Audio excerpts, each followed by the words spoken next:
everybody, here's your snow day video for March 8th.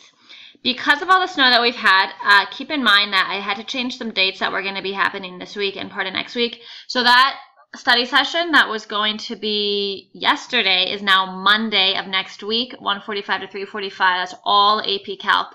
It's going to be Extrema, F prime, F double prime, and related rates. So hopefully you can make it to that. Wednesday is a mandatory calc session, and that's going to be BC 1:45 to 3:15. That's where we're going to make up for all the hours we lost. And end of next week, Thursday or Friday, at some point after school during a study, come in and take a quiz. It'll be L'Hôpital, series, and improper integrals.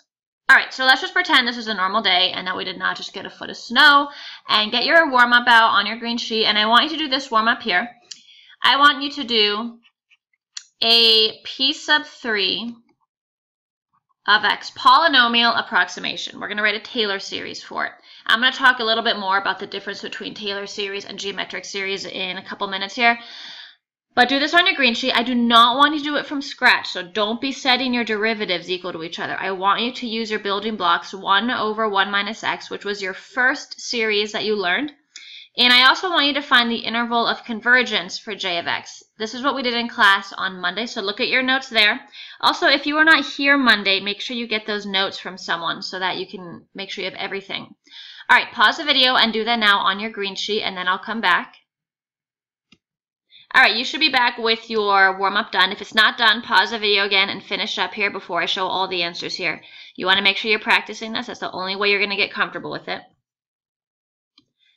All right, so I took my building block function, 1 over 1 minus x, and I wrote the Taylor series for it. So this is the polynomial series for 1 over 1 minus x. And then what I did is I said, all right, well, j of x doesn't look exactly like this, but I can manipulate this to look like this pretty easily. So first of all, I factored out my coefficient 7. So now it's 1 over 1 plus 2x. But the thing is, I really need there to be a minus here. So what I'm going to do is you can make addition turn into subtraction like that. All right, now if I look at this and I compare it to the general formula for the sum of an infinite series, which is this. So let's compare this to this. That would mean that my first term, a sub 1, is going to be 7. And that the common ratio between terms would be negative 2x. So here's my first term, 7, and the common ratio is negative 2x. So that means that whenever I write out my polynomial, I'm going to compare it to 1 plus x squared plus x cubed plus dot, dot, dot. But instead of all these x's here, I'm going to replace what j of x replaced x with. And j of x replaced x with negative 2x. So polynomial is going to be 1 plus negative 2x plus negative 2x squared plus negative 2x cubed. But the thing is, I also had this 7 here out front. So I'm going to need to do 7 times this entire thing. And that will give me the Taylor series for j of x. So whenever you clean this up, this is what you should have gotten. 7 minus 14x plus 28x squared minus 56x cubed dot, dot, dot. And you can see that your first term is 7, and that when you hop from term to term, you're multiplying by a negative 2x, and that's how you get all the other terms. But what we did is we just did substitution. We plugged this in wherever there was an x, and we very easily got a series. We did not have to do the whole take the derivative, set the coefficients equal to each other, take another derivative, etc. That's what we did in the last video. And it doesn't take that long, but this is definitely much quicker. This is the substitution way. Now let's find our interval of convergence, which is where this series does a good job approximating my actual function. Now let's use the right notation here. I am going to truncate this after the third degree. So I'm going to call it P sub 3. So 7 minus 14x plus 28x squared minus 56x cubed. You're allowed to use an equal sign here because you're calling it P sub 3 of x. You're not calling it P of x. So anyway, the normal interval of convergence for this guy right here, oh, I already wrote it right here. That is a good approximation for all x's less than 1. So that means that I'm going to replace x with what this guy's x was, and this one's x was negative 2x. And I'm going to solve for x. Now, absolute value, the negative is going to be irrelevant anyway, but to get x alone, I'd have to divide by 2. So that would say, all right, this does a good job for all absolute value of x is less than a half. That means it does a good job from negative half to x to half. So make sure you label this the interval of convergence. So when you look back on this, you know what this even is. Let's go ahead and graph this because the visual is really important here.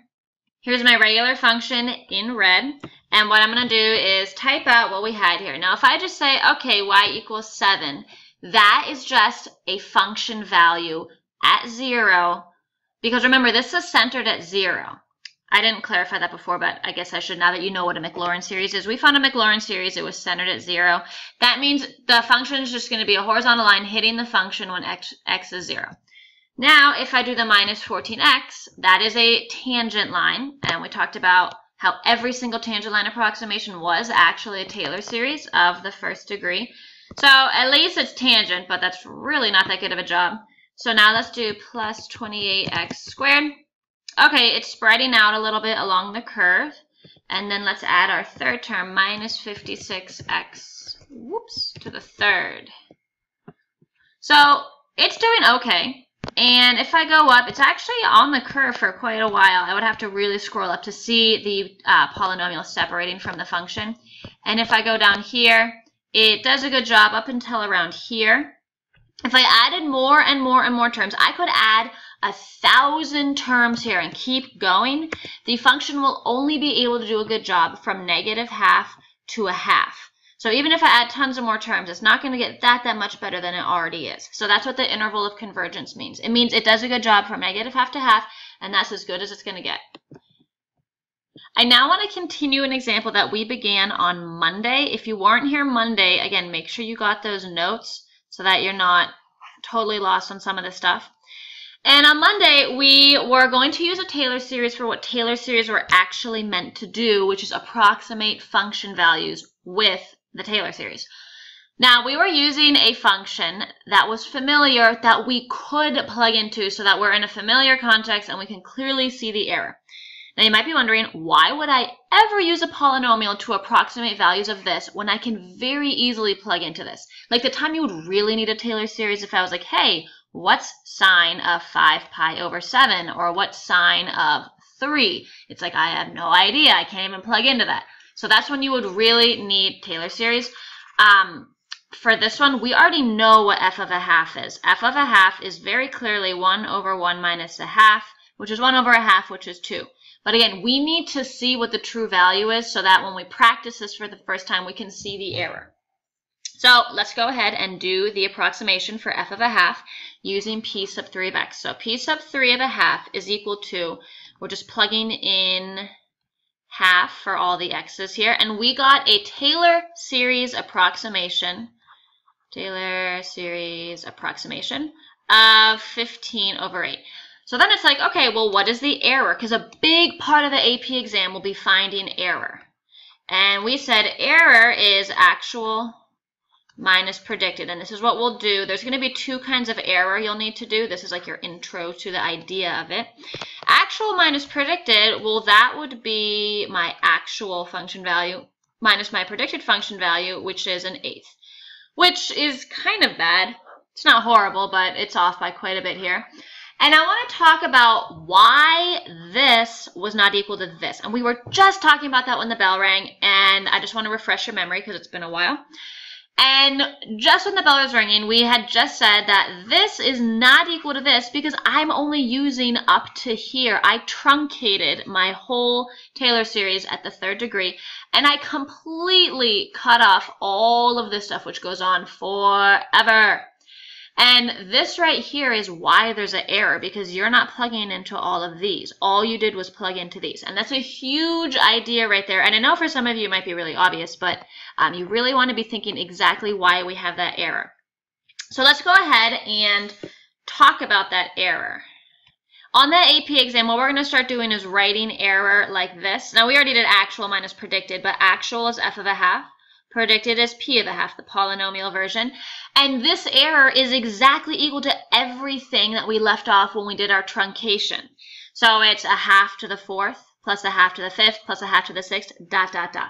Now, I want you to look at this, and is this a geometric series in itself? Like, is the error itself a geometric series? Now, let's think, what is a geometric series? A geometric series is a series that has a common ratio among successive terms. Is there a common ratio? And I hope that you're saying to yourself, yes, it definitely is a geometric series. Well, what's my first term? My first term is this, which is a 16th. What's my ratio? My ratio is a half. And this is going to be super cool. Get ready for it. We are going to sum up this. Let's sum up the error, because we know how to sum up a infinite series. It's a sub 1 over 1 minus r, which is 1/16 over 1 minus a half, which is 1/16 over a half, divided by fractions, multiplying by 2. Oh my God, the actual error when you add it up is an eighth, which is the actual error we got right here. So that is a good connection there between doing it out just arithmetically, whatever, and doing the actual infinite sum. So what we've done so far, I know it's really choppy. It seems like this isn't a fluid progression because of all the interruptions we've had, but the stuff we've done so far is everything you're going to need to be able to do for the AP exam. So I'm going to summarize them. Pause the video for a moment and write down the following here. These are the 4 things that you'll need to know how to do for the exam for series. Now, we still have more topics to do, so it's not like we're done now for the year. But for series specifically, you need to know how to take a function and write a power series, either by deriving it from scratch or using substitution. You have to get the interval of convergence, which we have just touched on. There's quite a bit more to do with that. And then we're going to approximate function values within the interval of convergence. That's what we did right here. Now, a half was inside the interval of convergence of -1 to 1. This was a really basic example. We're going to do a lot more of that. And then you need to be able to assess error, which, again, we just touched on here and we'll do a lot more with. So get that written down just so you kind of have an idea of exactly what we're going to be doing. All right, you need to be confident with the difference between a geometric series, a power series, and a Taylor series. Geometric series is just any sum of terms that have a common ratio r and a sub 1. So like this is a geometric series. This is not a power series, because to be a power series, there have to be powers and coefficients. So this has coefficients, but I would need powers like something like this. Then it would become a power series.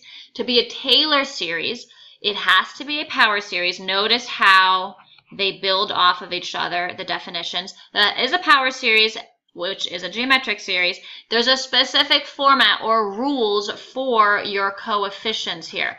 And we learned about those rules before right here. This one was for the Maclaurin when it's centered at 0, and this is just the general Taylor series.